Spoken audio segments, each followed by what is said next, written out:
નમસ્કાર, આપનું હાર્દિક સ્વાગત છે એજ્યુકેશન ગુજરાત ચેનલમાં. આજે આપણે ધોરણ 8માં ગુજરાતી વિષયનો 15મો પાઠ, પહેલો વહેલો નિર્ણય, આ એક સંકલિત પ્રકારનો પાઠ છે. આ પાઠનું સંપૂર્ણ સ્વાધ્યાય પોથીનું સોલ્યુશન વિડીયો માધ્યમ શીખવાનું છે. ચેનલ પર નવા હોય ચેનલ સબસ્ક્રાઈબ કરો, વિડીયો લાઈક શેર કરી દેજો. પહેલો પ્રશ્ન છે, નીચેના દરેક પ્રશ્નના ઉત્તર માટે આપેલા વિકલ્પમાંથી સાચો વિકલ્પ શોધીને તેનો ક્રમશઃ પ્રશ્ન સામે આપેલા બોક્સમાં લખવાનું છે. પહેલું, ગૌરાંગને કોલેજની હોસ્ટેલમાં એડમિશન મળ્યું ત્યાર પછી કેટલા દિવસ સુધી મધુબહેન જરૂરી સામાનનું લિસ્ટ બનાવતા રહ્યા? તો એ છે 10 દિવસ સુધી. બીજો પ્રશ્ન, ગૌરાંગને શેમાં એડમિશન મળ્યું હોવાથી તે ખૂબ રાજી થયો હતો? તો એ તો કેમિકલ એન્જિનિયરિંગમાં. ત્રીજો પ્રશ્ન, ગૌરાંગને જે કોલેજમાં એડમિશન મળ્યું તે તેના ઘરથી કેટલી દૂર હતી? તો એથી 70થી 75 કિલોમીટર દૂર. ચોથો પ્રશ્ન, મધુબહેને કોલેજની બાજુની બેંકમાં ગૌરાંગનું ખાતું ખોલાવીને કેટલા રૂપિયા જમા કરાવવાનું કહ્યું? તો હતા 5000 રૂપિયા. પાંચમો પ્રશ્ન, મધુબહેન ગૌરાંગની હોસ્ટેલ માટે કઈ વસ્તુ લાવવાનું ભૂલી ગયા હતા? તો લઈ હતા કપડાં સૂકવવાની દોરી. છઠ્ઠો પ્રશ્ન, હેમંતભાઈએ ગૌરાંગને ધંધાની જવાબદારી સંભાળવાની હોય એટલે શેમાં ચોકસાઈ રાખવાનું કહ્યું? તો હિસાબમાં. સાતમો પ્રશ્ન, હેમંતભાઈ હિસાબની વ્યવહારની ચીવટને કારણે શું કમાયા છે? તો એ છે બંગલો, કાર, ફેક્ટરી, એટલે કે આપેલ તમામ. પ્રશ્ન આઠમો, પિતાનું મૃત્યુ થતાં વિજય અભ્યાસ છોડીને શું કરવા ઈચ્છતો હતો? તો એ નોકરી કરવા ઈચ્છતો હતો. નવમો પ્રશ્ન, ગૌરાંગે વિજય પાછળ બેંક એકાઉન્ટના કેટલા રૂપિયા ખર્ચી નાખ્યા? તો 5,500. પ્રશ્ન બીજો છે, કૌંસમાંથી યોગ્ય શબ્દ પસંદ કરી ખાલી જગ્યા પૂરો. પહેલું, મને ખબર નહોતી કે છોકરાઓને પણ કરિયાવર અપાતો હશે. બીજું, માને પિતા કરતાં પુત્રના ક્ષેમ કલ્યાણની વધુ ચિંતા હોય છે. ત્રીજું, મધુબહેને ગૌરાંગને ચેકબુક આપી તેને તાળાકૂચીમાં સંભાળીને રાખવાનું કહ્યું.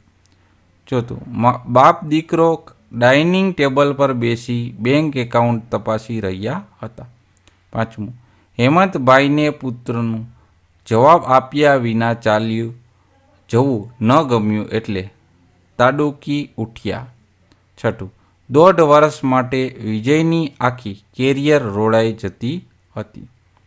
સાતમું, વિજય યુનિવર્સિટીમાં ડિસ્ટિંક્શન સાથે પહેલા વર્ગમાં પાસ થયો ગયો.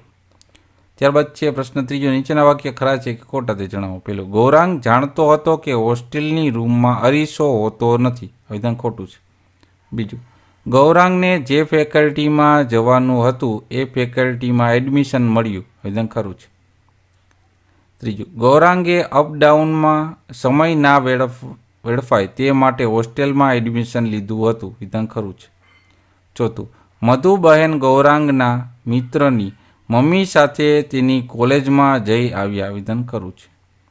પાંચમું, ગૌરાંગને હોસ્ટેલ પર મૂકી મધુબહેન હેમંતભાઈ ખુશી ખુશી ઘરે આવ્યા. વિધાન ખોટું છે. છઠ્ઠું, ગૌરાંગે 4 વર્ષનો અભ્યાસ પૂર્ણ કરી પોતાનો બિઝનેસ શરૂ કર્યો. વિધાન ખોટું છે. સાતમું, ગૌરાંગ તેના બેંક એકાઉન્ટનો હિસાબ ન આપ્યો તેથી હેમંતભાઈ ગરમ થઈ ગયા. વિધાન ખરું છે. આઠમું, હેમંતભાઈ નાળિયેરની છાલ જેવા કડક અને કોપરા જેવા કૂણા પણ છે. વિધાન ખરું છે. નવમું, વિજય તેના પિતાની અંતિમ વિધિ પતાવીને હોસ્ટેલ પરત આવી ગયો. વિધાન ખોટું છે. દસમું, વિજય ભણવામાં ખૂબ હોશિયાર હતો. વિધાન ખરું છે. ત્યારબાદ છે પ્રશ્ન ચોથો, આપેલા વાક્યના ઘટનાક્રમમાં ગોઠવો. તો સૌથી પહેલું વાક્ય છે બીજા નંબરનું, પછી ચોથું 1, 5, 6, 3, 7 ને 8 આ ક્રમ છે સાચો. બરાબર. પ્રશ્ન નંબર 5, નીચેના પ્રશ્ન ઉત્તર એક વાક્યમાં લખો. પહેલો પ્રશ્ન, ગૌરાંગને હોસ્ટેલમાં લઈ જવા માટેની વસ્તુઓની મધુબહેને બનાવેલી યાદી જણાવો. તેમાં જવાબ છે, ગૌરાંગને હોસ્ટેલમાં લઈ જવા માટે વસ્તુઓની મધુબહેન બનાવેલી યાદીમાં ગાદલું, ગોદડું, રજાઈ, ચાદર, ઓશીકું, એના ગલેફ, પછી બાલદી એટલે કે બાલ્ટી, ટમ્બલર, સોપ કેસ, સાબુ, સ્લીપર, બૂટ પોલિશનું બ્રશ અને ડબ્બી, અરીસો, ઘરનું ઘી, અથાણાની બોટલ, ખાખરાનો ભરેલો ડબ્બો વગેરે સામેલ છે. બીજો પ્રશ્ન, ગૌરાંગને સવારે ઉઠીને મમ્મી પાસે કઈ વસ્તુઓ મંગાવવાની ટેવ પડી ગઈ હતી? તેનો જવાબ છે ગૌરાંગને સવારે ઉઠીને મમ્મી પાસે પાણીનો ગ્લાસ, દૂધ, ટૂથબ્રશ કે ટુવાલ મંગાવવાની ટેવ પડી ગઈ હતી. ત્રીજો પ્રશ્ન, ગૌરાંગને પોતાના શહેરની કોલેજમાં એડમિશન કેમ ના મળ્યું? તેનો જવાબ છે ગૌરાંગને ટકા થોડા ઓછા આવ્યા હોવાથી પોતાના શહેરની કોલેજમાં એડમિશન ના મળ્યું. ચોથો પ્રશ્ન, કોલેજની મુલાકાત પછી મધુબાઈને ગૌરાંગને લઈ જવાની વસ્તુઓમાં શેનો ઉમેરો કર્યો? તેનો જવાબ છે કોલેજની મુલાકાત પછી મધુબેન ગૌરાંગની લઈ જવાની વસ્તુમાં ઘરનું ઘી, અથાણાની બોટલ, ખાખરાથી ભરેલો ડબ્બો વગેરે ઉમેરો કર્યો. પાંચમો પ્રશ્ન, ગૌરાંગ ઘરેથી પાછો હોસ્ટેલ જતો ત્યારે મધુબેન તેને શું આપતા? તેનો જવાબ છે ગૌરાંગ ઘરેથી પાછો હોસ્ટેલ જતો ત્યારે મધુબેન તેને નાસ્તાના ડબ્બા અને અઠવાડિયાના ખર્ચની રકમ આપતા હતા. છઠ્ઠો પ્રશ્ન, હેમંતભાઈના હિસાબે ગૌરાંગના બેંક એકાઉન્ટમાં કેટલા રૂપિયા જમા હોવા જોઈએ? તેનો જવાબ છે હેમંતભાઈના હિસાબે ગૌરાંગના બેંક એકાઉન્ટમાં વ્યાજ સાથે 6,000 રૂપિયા જમા હોવા જોઈએ. સાતમો પ્રશ્ન, વિજયનું પહેલું સેમેસ્ટર પૂર્ણ થાય તેના પહેલાં શું થયું? તેનો જવાબ છે વિજયનું પહેલું સેમેસ્ટર પૂર્ણ થાય તેના પહેલાં તેના પિતા મૃત્યુ પામ્યા. પ્રશ્ન આઠમો, ઘરની સ્થિતિ સારી ન હોવા છતાં વિજયના પિતા તેને ભણવાનો ખર્ચ કેમ ઉઠાવતા હતા? તેનો જવાબ છે ઘરની સ્થિતિ સારી ન હોવા છતાં વિજયના પિતા પુત્ર એન્જિનિયર થઈને કમાણી કરતો થશે ત્યારે સુખનો દિવસ આવશે તે આશાએ તેને ભણાવવાનો ખર્ચ ઉઠાવતા હતા. નવમો પ્રશ્ન, 1.5 વર્ષ માટે વિજયની કેરિયર રોડાઈ જતી હોવાથી ગૌરાંગ અને 5-6 વિદ્યાર્થીઓએ શું કર્યું? તેનો જવાબ છે 1.5 વર્ષ માટે વિજયની કેરિયર રોડાઈ જતી હોવાથી ગૌરાંગ અને 5-6 વિદ્યાર્થીઓએ વિજયનો કોલેજનો અને હોસ્ટેલનો ખર્ચ ભોગવી લેવાનું નક્કી કર્યું. 10મો પ્રશ્ન, ગૌરાંગે ખર્ચેલા પૈસા લેખે લાગ્યા એવું મધુબેને કેમ કહ્યું? તેનો જવાબ છે ગૌરાંગે ખર્ચેલા પૈસાથી વિજય યુનિવર્સિટીમાં ડિસ્ટિંક્શન સાથે પહેલા વર્ષમાં પાસ થયો હોવાથી તેના પૈસા લેખે લાગ્યા એવું મધુબેને કહ્યું. પ્રશ્ન છઠ્ઠો, નીચેના પ્રશ્નોના ઉત્તર 2-3 વાક્યમાં લખો. તેનો જવાબ છે, પહેલો પ્રશ્ન છે મધુબેને ગૌરાંગની હોસ્ટેલની વ્યવસ્થા જોવાની વાતનો હેમંતભાઈએ શો જવાબ આપ્યો? તેનો જવાબ છે મધુબેનને ગૌરાંગની હોસ્ટેલ વ્યવસ્થા જોવાની વાત હેમંતભાઈએ જવાબ આપ્યો કે આપણી પસંદગીનો રૂમ તો એ લોકો આપવાના નથી. કેમિકલ્સમાં ભણનાર કે ભણતા વિદ્યાર્થીઓ જોડે જ એને રૂમ ફળવાશે. આપણે એને ત્યાં મૂકવા જઈશું ત્યારે હોસ્ટેલ, કોલેજના ક્લાસ, એની બેન્ચો, પાણીનો રૂમ બધુંય જોઈ લેશું. એ આખો દિવસ ત્યાં આપણે ગાળીશું એમ. બીજો પ્રશ્ન, મધુબહેન ગૌરાંગની હોસ્ટેલ જવા માટેનો આગ્રહ શા માટે રાખતા હશે? તેનો જવાબ છે મધુબહેન ગૌરાંગના રહેવાની, તેની સલામતીની અને તેને મળનારી સુવિધાઓની ખાતરી કરવી હશે. આ ઉપરાંત આપણે સૌ જાણીએ છીએ કે સંતાનની સુખાકારી માટે માતાને સ્વાભાવિક ચિંતા હોય જ છે. તેથી જ ગૌરાંગની સુખાકારી સુનિશ્ચિત કરવા મધુબેન તેની હોસ્ટેલ જવાનો આગ્રહ રાખતા હશે. ત્રીજો પ્રશ્ન, ગૌરાંગને હોસ્ટેલનો રૂમ નંબર મળતા જ મધુબેને શું કર્યું? તેનો જવાબ છે ગૌરાંગને હોસ્ટેલનો રૂમ નંબર મળતા જ મધુબેન ગૌરાંગનો સામાન લઈને રૂમમાં પહોંચી ગયા. ત્યાં દરેક વિદ્યાર્થીઓ માટે અલગ કપબોર્ડ હોવાથી તેમને ગૌરાંગના કપબોર્ડમાં બધો સામાન જાતે જ ગોઠવ્યો. પૂરો 1 કલાક મહેનત કરીને મધુબહેને પુત્રના પલંગને, તેના ટેબલ ખુરશીને, કપબોર્ડને બરાબર ગોઠવ્યા. ચોથો પ્રશ્ન, હેમંતભાઈના સ્વભાવની વિશેષતા છે, શી વિશેષતા છે એમ પૂછ્યું છે. તો જવાબ છે હેમંતભાઈ સ્વભાવે ચોકસાઈવાળા વ્યક્તિ છે. તેઓએ હિસાબની વ્યવહારની ચીવટને કારણે બંગલો, કાર, ફેક્ટરી વગેરે ઊભું કર્યું છે. તેઓ નારિયેળની છાલ જેવા કડક અને એટલા જ કોપરા જેવા કૂણા પણ છે. પાંચમો પ્રશ્ન, ગૌરાંગ હોસ્ટેલથી દર અઠવાડિયે ઘરે આવતો ત્યારે મધુબહેન તેની ખૂબ સંભાળ રાખતા હોવાથી હેમંતભાઈએ શું કહ્યું? તેનો જવાબ છે ગૌરાંગ હોસ્ટેલથી દર અઠવાડિયે ઘરે આવતો ત્યારે મધુબેન તેને ખૂબ સંભાળ રાખતા હોવાથી હેમંતબાઈએ મજાકમાં કહ્યું, મધુ, તને ગૌરાંગની કોલેજની બાજુમાં જ ઘર લઈ આપું. ગૌરાંગ ભણે ત્યાં સુધી તું અને ગૌરાંગ ત્યાં રહો, એમ કીધું. 7મો પ્રશ્ન. નીચેના પ્રશ્નોના ઉત્તર 5-6 વાક્યમાં લખો. પહેલો પ્રશ્ન. પિતાએ આપેલા રૂપિયાનું ગૌરાંગે શું કર્યું અને કેમ? તેનો જવાબ છે, ગૌરાંગના પિતાએ આપેલા રૂપિયા તેણે પોતાના હોસ્ટેલના મિત્ર વિજયની કોલેજ અને હોસ્ટેલ ફી ભરવામાં ખર્ચી નાખ્યા. કારણ કે તેના મિત્ર વિજયની ઘરની પરિસ્થિતિ સારી નહોતી. તેના પિતા તેને ભણતરનો ખર્ચ ઉઠાવતા હતા. તેના પિતાના મૃત્યુ પછી વિજય અભ્યાસ છોડી નોકરીએ લાગી જવા માગતો હતો. આથી જ ગૌરાંગે અને હોસ્ટેલના 5-6 વિદ્યાર્થીઓએ મળીને તેની કોલેજ અને હોસ્ટેલની ખર્ચ ભોગવવાનું નક્કી કર્યું. બીજો પ્રશ્ન. હેમંતભાઈ ગૌરાંગ ઉપર શા માટે તાડુકી ઉઠ્યા? તેનો જવાબ છે, એક દિવસ ગૌરાંગ અને હેમંતભાઈ ડાઇનિંગ ટેબલ પર બેસી બેંક એકાઉન્ટ તપાસી રહ્યા હતા. ત્યારે હેમંતભાઈને અચાનક ગૌરાંગના હોસ્ટેલમાં રહેવા ગયો હતો ત્યારે તેના નામે બેંકમાં 5,000 રૂપિયા જમા કરાવેલ તે યાદ આવ્યું.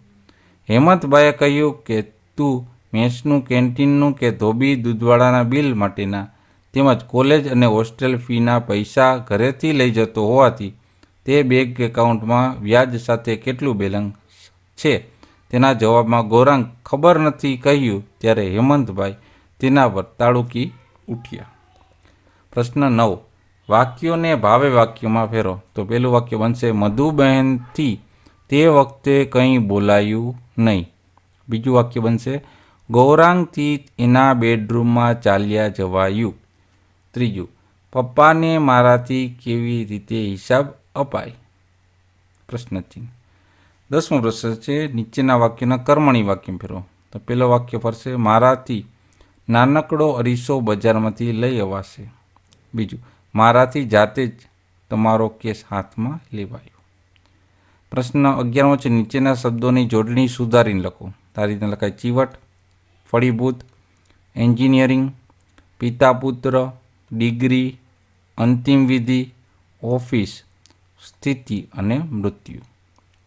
ત્યારબાદ છે પ્રશ્ન 12મો, નીચેના શબ્દોના બે સમાનાર્થી શબ્દ લખો. અચાનકનું થશે એકાએક, ઓચિંતું. મજાકનું થશે મસ્કરી ને હાંસી. ટેવનું થશે લત અથવા આદત. સામાનનું થશે સામગ્રી અથવા રાજરચીલું. માંડ માંડનું થશે જેમ તેમ કરીને. અલગનું થશે દૂર અથવા છેટું. શિખામણનું થશે બોધ અથવા સલાહ. ખચકાવવાનું થશે અચકાવવું કે અટકાવવું. કડકનું થશે કઠણ અથવા આકરું. નોકરનું થશે ચાકર અથવા સેવક. પ્રશ્ન 13, નીચેના શબ્દોના વિરુદ્ધાર્થી શબ્દ લખો. લાંબુનું ટૂંકું, સુટેવનું કુટેવ, ઈચ્છાનું અનિચ્છા, દૂરનું નજીક, દિવસનું રાત, વ્યવસ્થાનું અવ્યવસ્થા, મિત્રનું દુશ્મન, ખરુંનું ખોટું, અલગનું ભેગું, ગરમનું ઠંડુ, વિજયનું પરાજય, પાસનું નાપાસ. પ્રશ્ન 14, નીચેના શબ્દ સમૂહ માટે એક શબ્દ લખો. પેલો, થોડા રૂની ઓઢવવાની એક પ્રકારની ગોદડી એને કહેવાય રજાઈ. બીજું, બચાવેલી રકમ એને કહેવાય બચત. ત્રીજું, બેંકમાં પોતાના ખાતામાં રહેલ નાણાં ઉપાડવા માટેનો આદેશ પત્રક એને કહેવાય ચેક. ચોથું, 7 વારનો સમય અઠવાડિયું. પાંચમું, આપેલા માલની કે કરેલી સેવાની કિંમતનો આંકડો એને કહેવાય બિલ. છઠ્ઠું, ધીરધારના નાણાં વાપરવા બદલ મૂળ રકમ ઉપર આપવો પડતો વધારો એને કહેવાય વ્યાજ. સાતમું, અલ્પાહારની વ્યવસ્થા પૂરી પાડતી સંસ્થાકીય જગા એને કહેવાય કેન્ટીન. ગાદી તકિયા વગેરેનું ખોળ એને કહેવાય ગલેફ. પ્રશ્ન 15મો છે, નીચેના રૂઢિપ્રયોગનો અર્થ આપીને વાક્ય પ્રયોગ કરો. પેલું, ગરમ થવું એટલે કે ક્રોધ કરવો કે થવો. વાક્ય, છેલ્લા 15 દિવસથી રાકેશ શાળામાં ગૃહ કાર્ય નથી લઈ જતો. તેઓ શાળામાંથી પત્ર આવતા જ તેના પિતા ગરમ થઈ ગયા. બીજું, સુખના દિવસો જોવા એટલે કે જીવનમાં સુખ શાંતિ આવવી. વાક્ય, વર્ષો સુધી મંજૂરી કર્યા પછી દીકરો સારું કમાતા થતાં શાંતિલાલે હવે સુખના દિવસો જોયા. ત્રીજું, સલામત કરીને એટલે કે છોડી દઈને. વાક્ય, શેઠ મનોજને દરરોજ નાના કારણે બેઇજ્જત કરતા હોવાથી અકળાયેલો તે શેઠને સલામત કરીને ઘરે ગયો. સલામ કરીને કરે ગયો એટલે છોડી દઈને. ચોથું, તાળુકી ઉઠવું એટલે ગુસ્સાથી બરાડી ઉઠવું. વાક્ય, શેઠ વગર વિચારે નોકર ઉપર તાળુકી ઉઠવું જોઈતું નહોતું. 16, નીચેની કહેવતનો અર્થ લખો. પારકી માં જ કાનવિંદ એટલે કે બીજાના કબજામાં જ બાળક રહે તો તેનું કહ્યું માને અને ઘડાયો. 7મો પ્રશ્ન, નીચેના શબ્દોનો અર્થભેદ લખો. રવિનું થશે સૂર્ય અને આ રવિનું થશે વસંત ઋતુ કે ત્યારનો પાક. સારું એટલે માટે અને સારું એટલે સરસ અથવા ઠીક. ચિતા એટલે ચે અને ચિંતા એટલે ફિકર. સંભાળવું એટલે યાદ કરવું ને સંભાળવું એટલે કે કાળજી લેવી. પિતા એટલે બાપ અને પિતા એટલે કે પાતળા કકડા. વાજ એટલે કંટાળેલું ને વ્યાજ એટલે કે નાણાં વાપરવા બદલ મૂળ રકમ ઉપર આપવો પડતો વધારો. પ્રશ્ન 18મો, નીચેના શબ્દોને ધ્વનિઓ છૂટા પાડીને લખો. આ રીતના ધ્વનિ છૂટા પડશે. નિર્ણયના, હોસ્ટેલના, ફેક્ટરી, કેમિકલ અને 70. પ્રશ્ન 19મો છે, નીચેના ધ્વનિઓ જોડાઈને શબ્દ બનાવો. તો પહેલાનું બનશે કોલેજ, બીજાનું એડમિશન, ત્રીજાનું બનશે કલ્યાણ, ચોથાનું ડાઇનિંગ અને પાંચમાનું આવશે ચોકસાઈ. પ્રશ્ન 20 છે, નીચેના આપેલા શબ્દોનો શબ્દકોશ ક્રમમાં ગોઠવો. તો પહેલાં સૌથી પહેલો શબ્દ અરીસો, પછી ગૌરાંગ, ડિગ્રી, નાળિયેર, સામાન અને હોસ્ટેલ. પ્રવૃત્તિઓમાં પહેલો પ્રશ્ન છે, મધુબેન હોસ્ટેલ માટે જરૂરી સામાનની યાદી બનાવી. બરાબર, એને આમાં સર્કલ કરવાનું. તો બોટ પોલિશ, પછી ઓશીકું, દોરી, ચાદર, ટમ્બલર, પોલીસની ડબ્બી, રજાઈ, ગ્લાસ, સ્લીપર, ચાવી, તાળું, ટૂથપેસ્ટ, આ બધું લખી નાખ્યું છું. બરાબર, વધારે લખો તો બ્રશ તો અહીંયા આવી ગયું છે, પછી સાદું બ્રશ એ લખ્યું. બરાબર, ત્યારબાદ પ્રશ્ન 3 છે, કૌંસમાં આપેલા શબ્દોનું વર્ગીકરણ કરો અને શબ્દ ઉમેરો. બેંકને લગતા શબ્દોમાં આવશે બેંક, ફોર્મ, બચત ખાતું, પૈસા, એસોસિએટેડ, એકાઉન્ટ, ચેકબુક અને બેલેન્સ.